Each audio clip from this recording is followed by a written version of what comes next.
heureuse est la belle à qui son cœur est engagé. D'une robe de rien, s'il m'avait honoré, je m'en trouverais plus parée que toutes celles que j'ai. Un jour, le jeune prince errant à l'aventure, de basse-cour en basse-cour, passa dans une allée obscure. Où de peau d'âne était l'humble ce jour.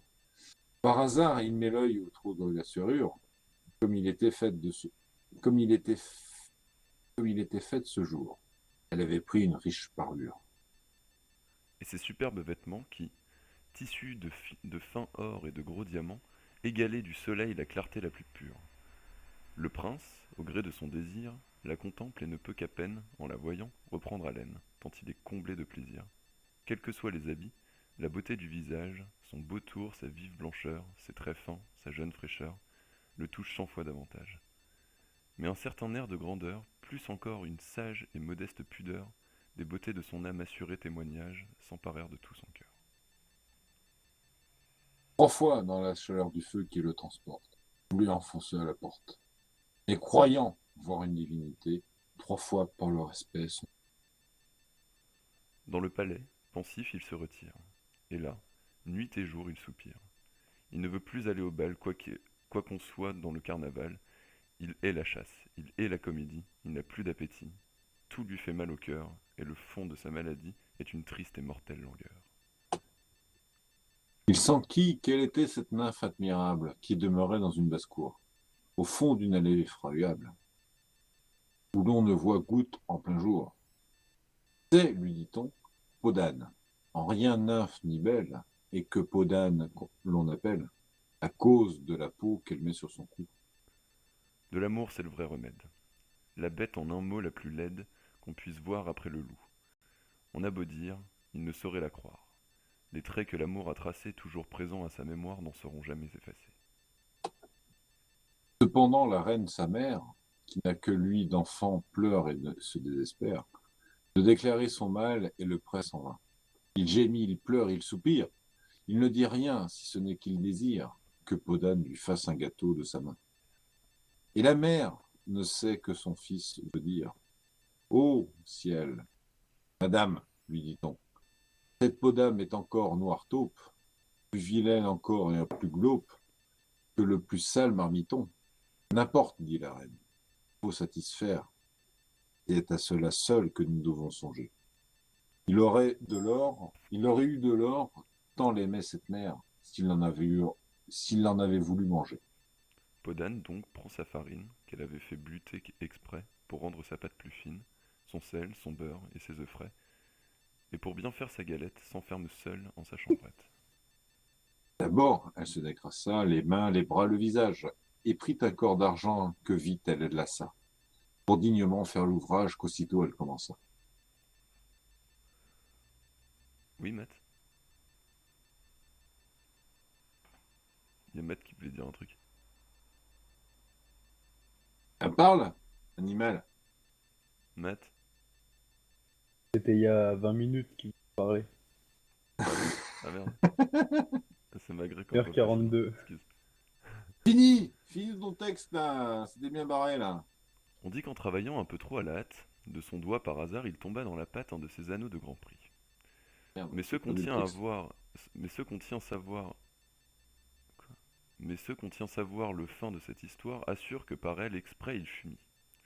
Et pour moi, franchement, je l'oserais bien croire, fort sûr que, quand le prince à sa porte aborda, et par le trou la regarda, elle s'en était aperçue.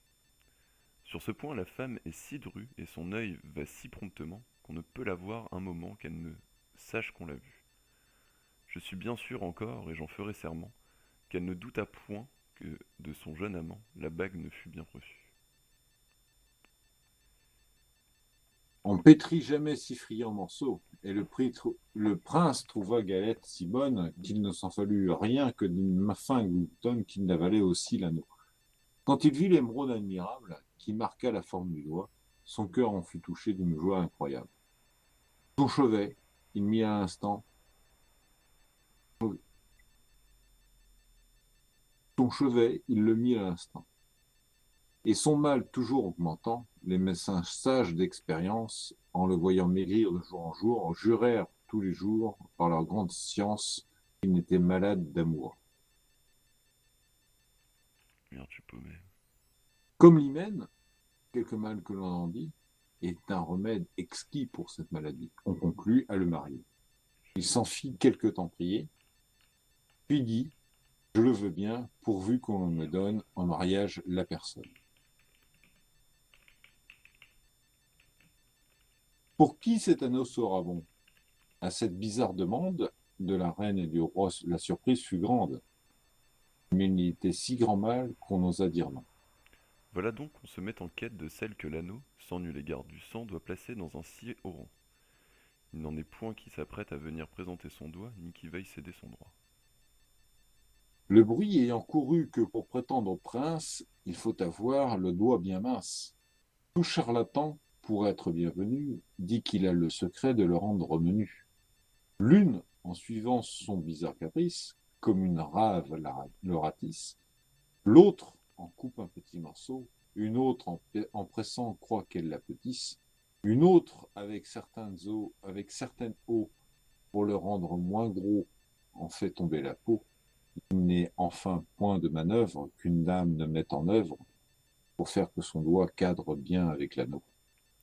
L'essai fut commencé par les jeunes princesses, les marquises et les duchesses. Mais leurs doigts, quoique délicats, étaient trop gros et n'entraient pas. Les comtesses et les baronnes, et toutes les nobles personnes, comme elles, tour à tour, présentèrent leurs mains, et la présentèrent en vain. Ensuite vinrent les grisettes, dont les jolis et menus doigts, car il en est de très bien faites, semblèrent à l'anneau s'ajuster quelquefois.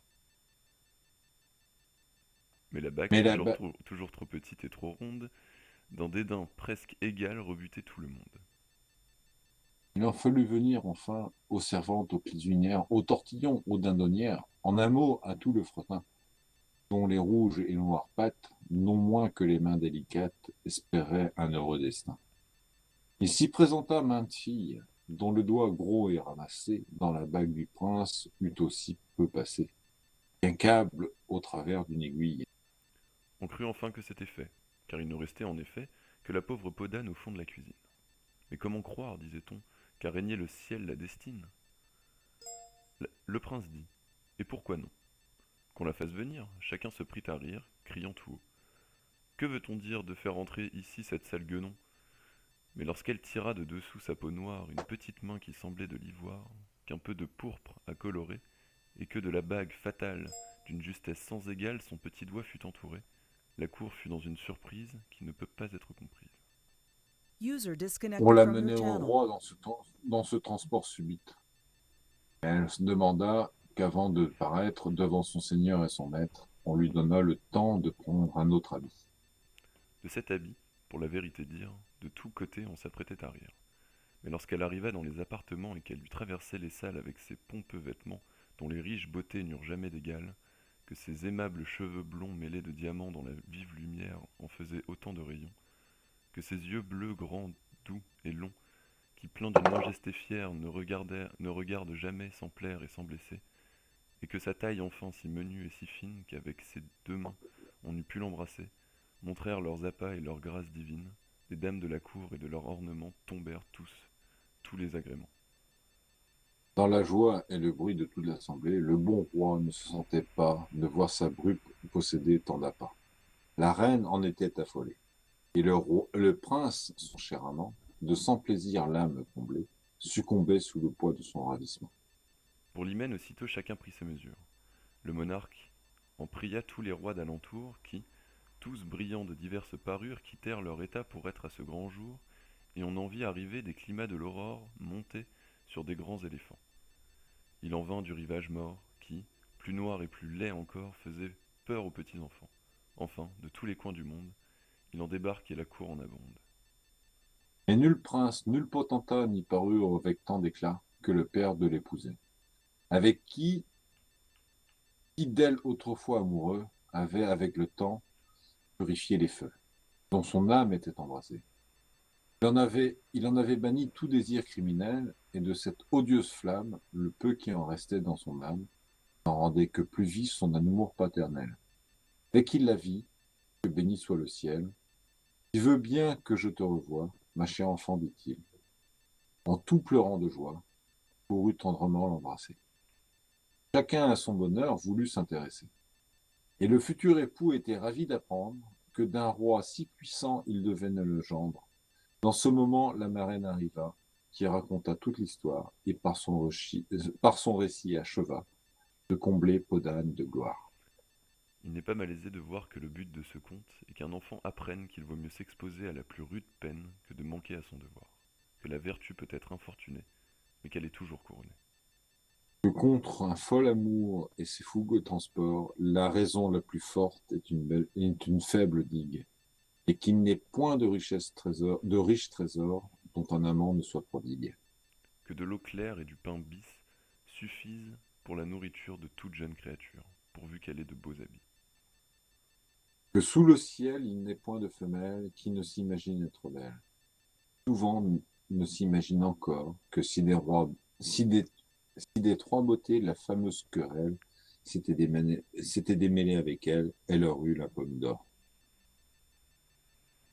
Le conte de Podane est difficile à croire, mais tant que dans le monde on aura des enfants, des mères et des mères grands, on en gardera la mémoire.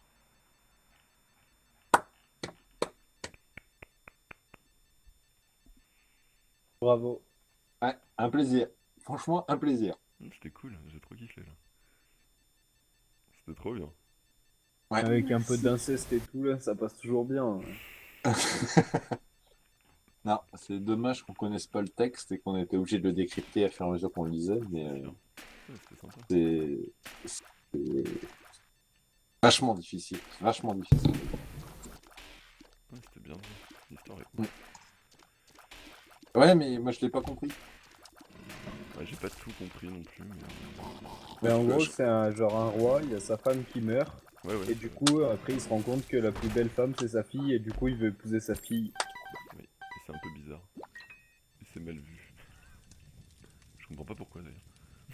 Ben si, parce que quand tu prends basiquement le Moyen Âge et quand on regarde un peu l'histoire des rois de France, c'est très réaliste. Hein. Ah bah Les incestes n'étaient pas un problème. Majeur.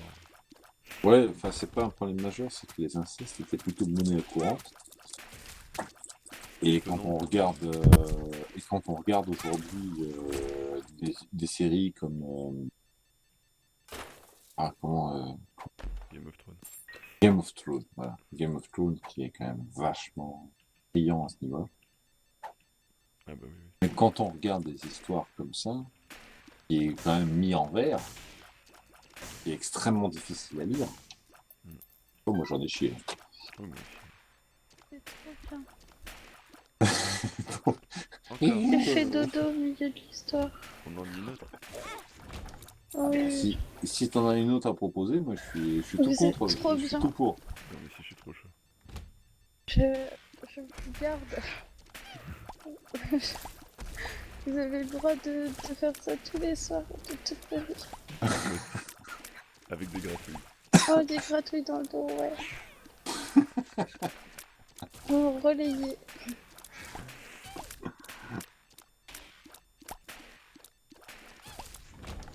Il faut trouver un autre texte, parce que lui, Mais je suis déjà à moitié endormie. mais de toute Ça façon, va, il faut un t'es à demi. moitié endormi depuis le début de la soirée, donc ça c'est pas grave. Mais j'ai vraiment fait dodo au milieu de l'histoire, comme dans mes cours de patrimoine. Alors, qu'est-ce qu'on a lu on a lu comme des manches. Ah bah là, On C'est a, trop bien. on a été trop mauvais. on a mal lu. Non, parce qu'on connaît pas le texte, on l'a décrypté à fur et à mesure. C'est vachement difficile, c'est écrit en Ouais. vers. Non, mais j'ai pas compris. C'est vachement rigolo. J'aime bien l'exercice. Mais c'est en plus les mots ils sont beaux, que le vocabulaire est super riche. Ah ouais, ça c'est clair. Il faudrait trouver quelque chose, je sais pas moi. Qu'est-ce qui pourrait suivre une histoire comme ça? Bah, il faut encore pire, là. Hein. Non, pas forcément, pas pire, mais avoir le ton.